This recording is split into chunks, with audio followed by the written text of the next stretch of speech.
चलें बच्चों, आज हम क्वेश्चन 10 सॉल्व करते हैं। इस सवाल में हमें एक रिलेशनशिप दी गई है u over v equals v over w और ये दोनों k के बराबर हैं। और हमसे पूछा गया है कि उस रिलेशनशिप की बुनियाद पर दिए गए ऑप्शंस में से कौन सा a, b, c या d करेक्ट है। ये एक कंटिन्यूड प्रोपोर्शन का सवाल है। स्टेप 1 में हम सबसे पहले दी हुई इक्वेशन को समझते हैं। u over v equals v over w equals k।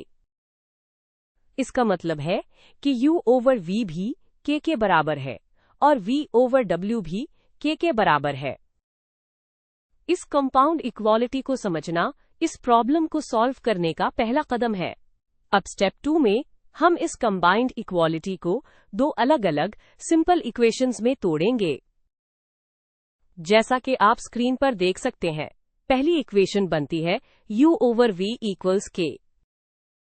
इसे हम इक्वेशन 1 का नाम देते हैं और दूसरी इक्वेशन बनती है v over w equals k, जिसे हम इक्वेशन 2 कहते हैं।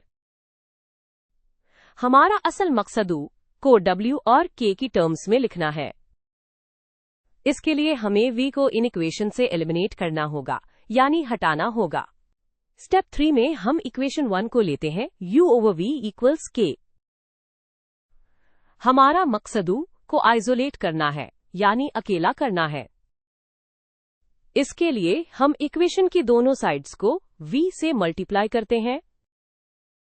ऐसा करने से लेफ्ट साइड पर v कैंसिल हो जाता है और हमारे पास रिजल्ट आता है u इक्वल्स vk। इसे हम इक्वेशन 3 का नाम दे देते हैं। बिल्कुल इसी तरह स्टेप 4 में हम इक्वेशन 2 को इस्तेमाल करेंगे, जो कि है v over w equals k। यहां हम f को आइसोलेट करेंगे। दोनों साइड्स को w से मल्टीप्लाई करने पर w लेफ्ट साइड से कैंसिल हो जाएगा और हमारे पास आएगा v इक्वल्स wk। ये हमारी इक्वेशन 4 है। अब हमारे पास y की एक वैल्यू आ गई है, जिसको हम आगे इस्तेमाल कर सकते हैं। स्टेप 5 सबसे अहम है। यहां हम सब्स्टिट्यूशन करेंगे। हमने स्टेप 3 में मालूम किया था कि u इक्वल्स vk और स्टेप 4 में हमने v की वैल्यू निकाली v इक्वल्स wk।